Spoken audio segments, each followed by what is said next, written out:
बिस्मिल्लाहिर्रहमानिर्रहीम। हमारे चैनल सियाल स्टोरीज में खुशामदीद। आज हम मेरे हम नशीन नावल की किस्त नंबर 25 पढ़ेंगे।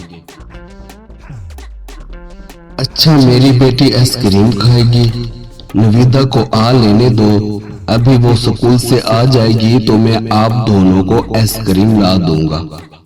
आमिर साहब ने प्यार से नैला के गाल थपथपाते हुए उसे कंधे से उतारते हुए कहा तो वो हंसने लगी।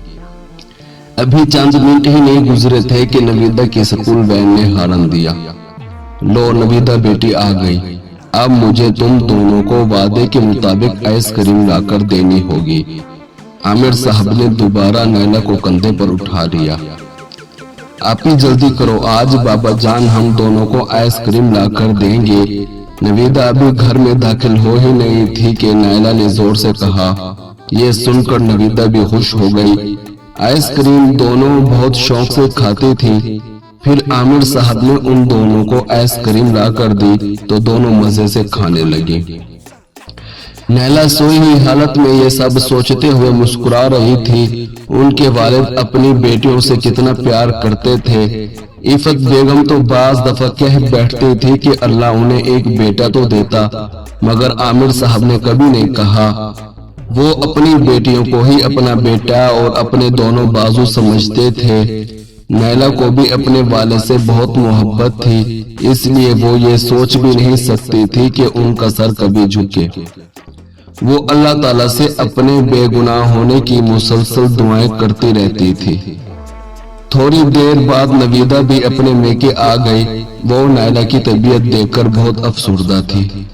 क्या हुआ बेटी, तुम्हें कुछ मालूम है कि इसकी तबीयत ऐसे क्यों हो गई है और यूनिवर्सिटी भी नहीं जा रही? इफत बेगम ने नवीदा से पूछा। नहीं अम्मी जान, मुझे कुछ मालूम नहीं। नवीदा ने नफे में सर हिलाया। वो कि उसे वाकई कुछ मालूम नहीं था, लेकिन वो नैला को जो कुछ करने पर मजबूर कर रही थी वो तो उसे मालूम था। इसके बावजूद उसने इफत बेगम से झूठ बोल दिया। इज्जत किसे प्यारी नहीं होती, हर किसी को अपनी इज्जत प्यारी होती है।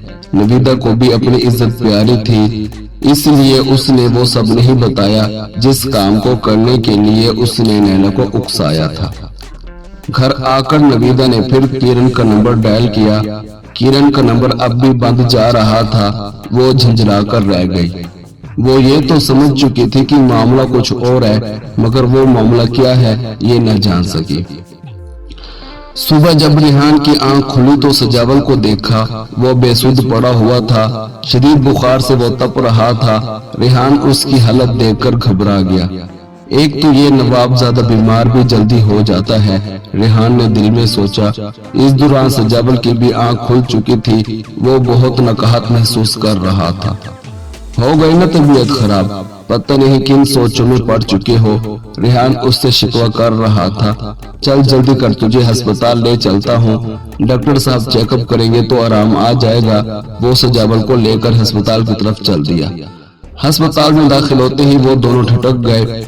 उन्होंने जो कुछ देखा उनको यकीन ही नहीं आ रहा था। दोनों के मुंह खुले के खुले रह गए। सामने बेंच पर नवीदा और नैला दोनों बैठी हुई थी। नैला की शक्ल से वाज़े लग रहा था कि उसकी तबीयत ठीक नहीं है। सजावट जल्दी से आगे बढ़ना चाह रहा था, मगर रिहान ने रोक लिया।